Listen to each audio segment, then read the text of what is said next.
Bismillahirrahmanirrahim. Assalamualaikum warahmatullahi wabarakatuh. Kami dari kelompok 11 akan mempresentasikan hasil diskusi kami tentang perkembangan Islam di benua Eropa. Saya sendiri Said Muzakir sebagai pemateri 1 sekaligus moderator.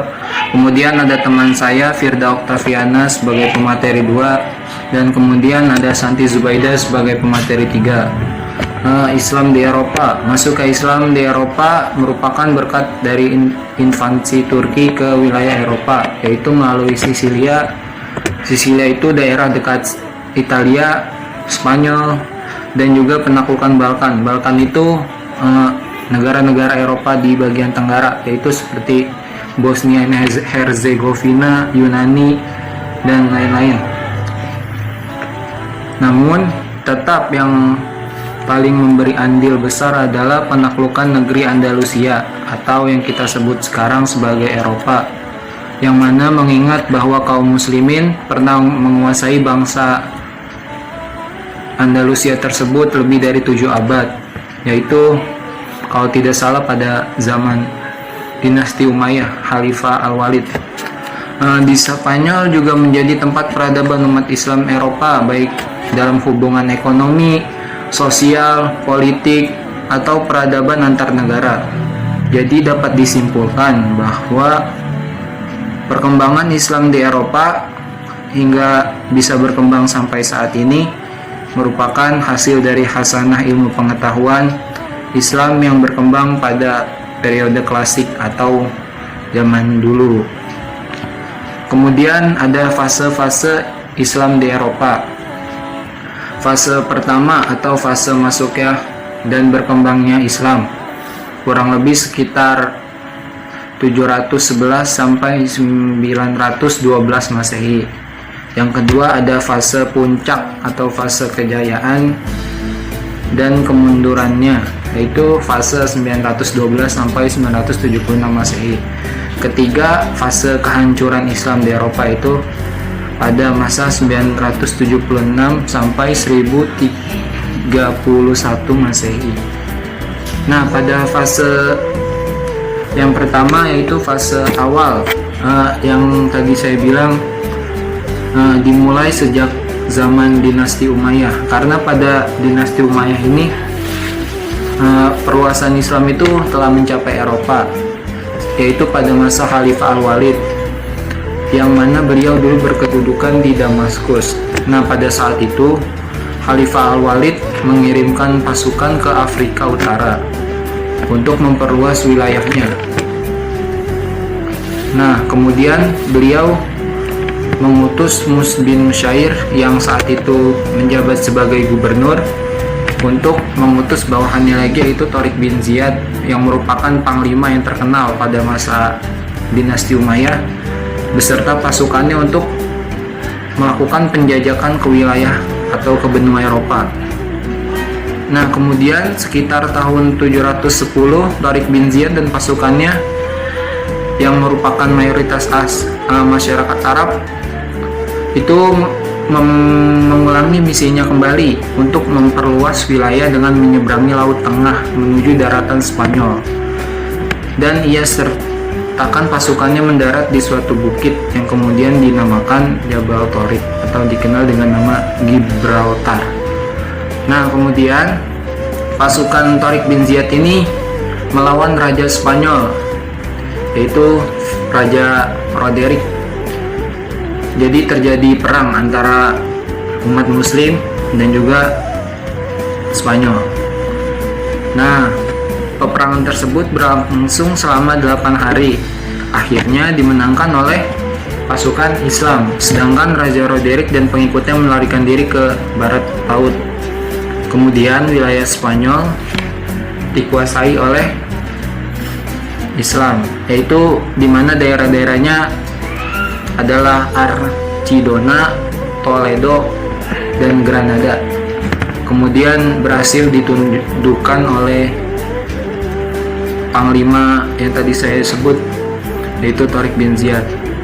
Nah, selain Tariq bin Ziyad ada juga nama-nama yang berpengaruh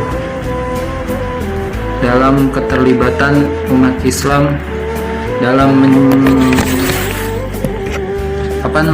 menyebarkan atau memperluas wilayah Islam ke Eropa, yaitu nama-namanya ada di makalah seperti nama Tharif bin Malik dan yang gubernur tadi yaitu Musa bin Nusyair.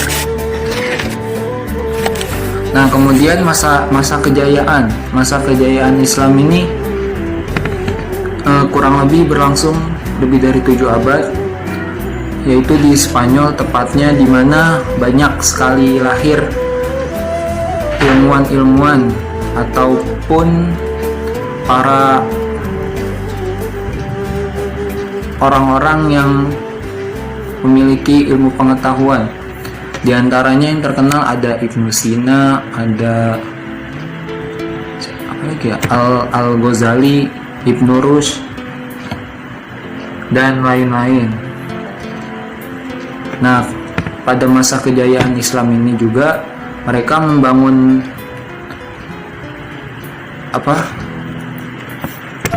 bangunan arsitektur seperti membangun istana di Granada, membangun masjid di Cordova, masjid di Sevilla, dan juga tembok besar di Toledo.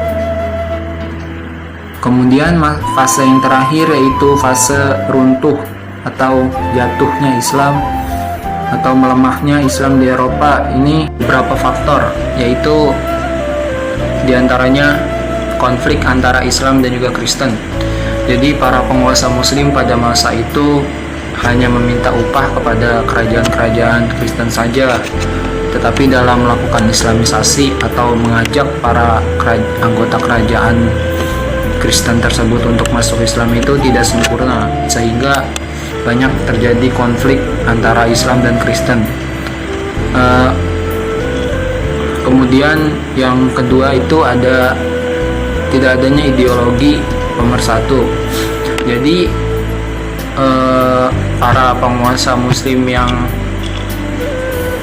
berkuasa di wilayah Eropa pada saat itu tidak menghargai atau tidak mengakui orang-orang pribumi di sana, yaitu para penduduk yang non-Arab, sehingga timbul rasa kesal dan juga kerusuhan dari para non-Arab tersebut, sehingga menyebabkan kemunduran dan juga kehancuran.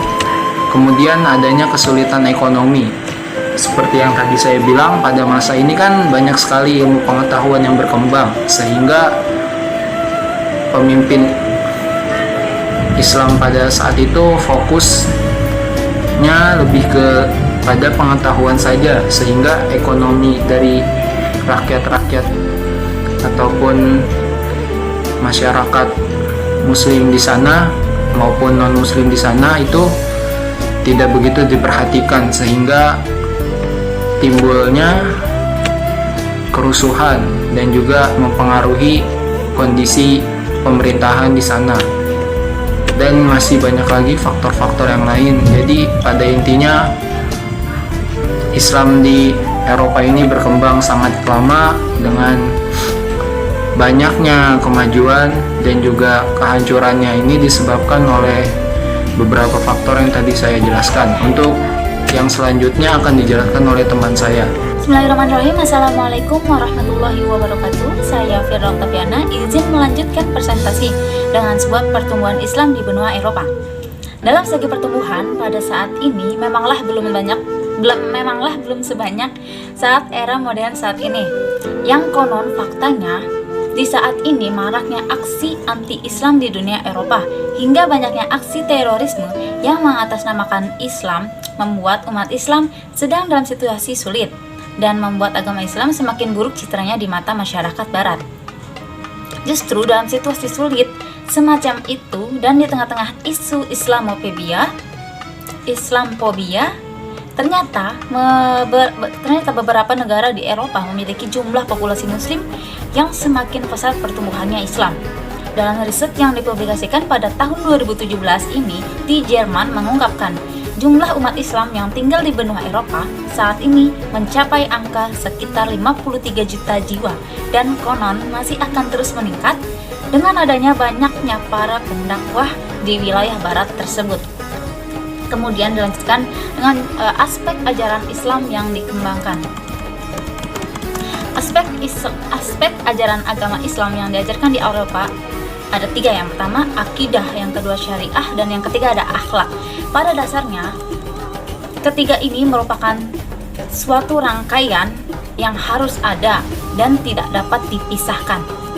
Akidah, yang pertama akidah sebagai sistem kepercayaan yang bermuatan elemen-elemen dasar keyakinan, menggambarkan sumber dan hakikat keberadaan agama Islam di Eropa.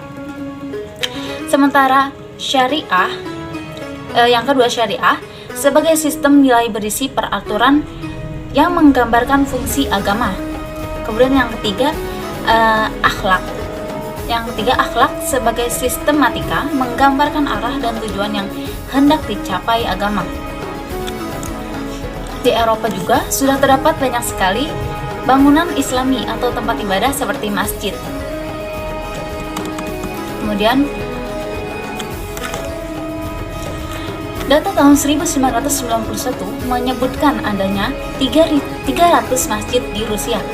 Jumlah ini meningkat menjadi 8.000 masjid pada saat ini ketika Uni Soviet runtuh dan Republik Federasi Rusia terbentuk.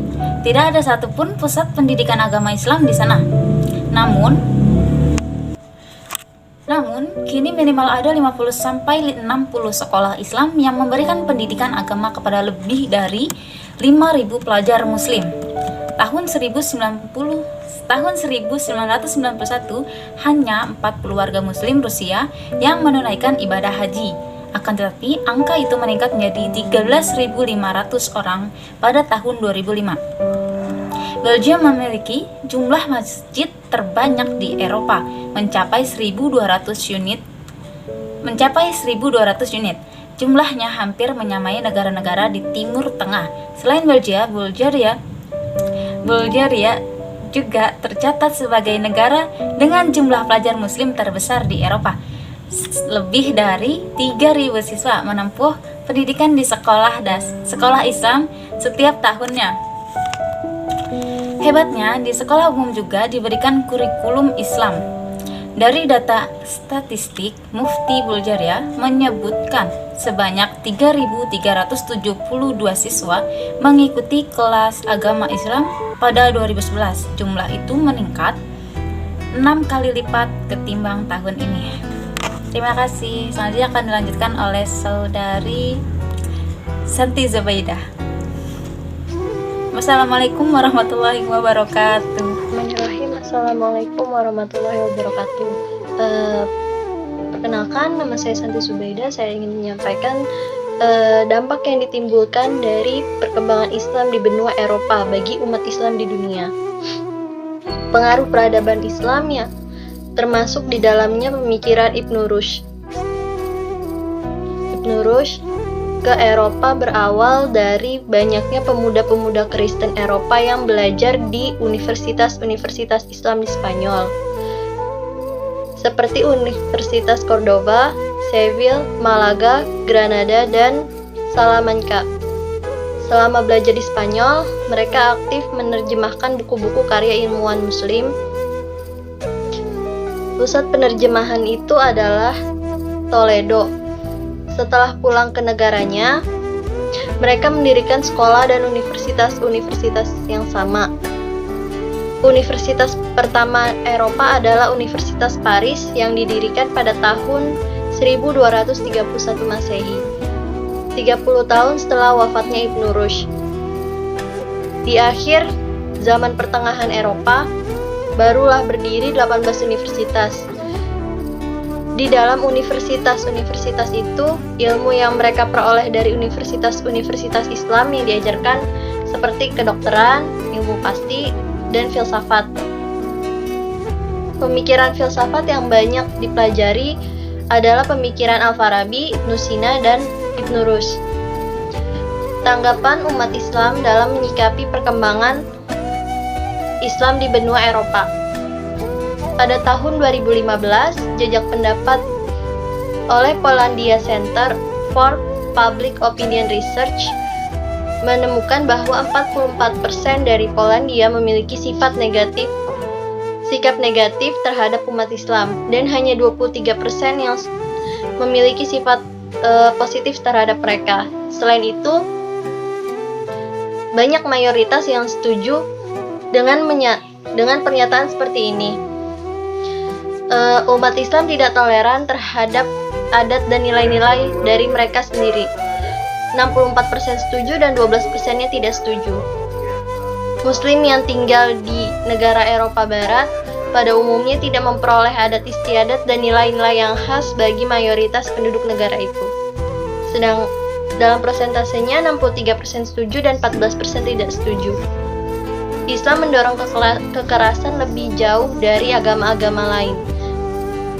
Sedang 51% setuju dan 24%-nya tidak setuju. Sekian dari saya, terima kasih. Wassalamualaikum warahmatullahi wabarakatuh. Mungkin cukup sekian presentasi dari kelompok kami. Apabila ada kekurangan baik dari segi penyajian ataupun dari segi tampilan, mohon dimaafkan sebesar-besarnya. Jika ada yang kurang jelas atau belum dimengerti, bisa ditanyakan di diskusi yang akan dilaksanakan di Zoom meeting ataupun di Google Meet. Terima kasih. Sekian, kurang lebihnya mohon maaf. Billahi taufik wal hidayah. Assalamualaikum warahmatullahi wabarakatuh.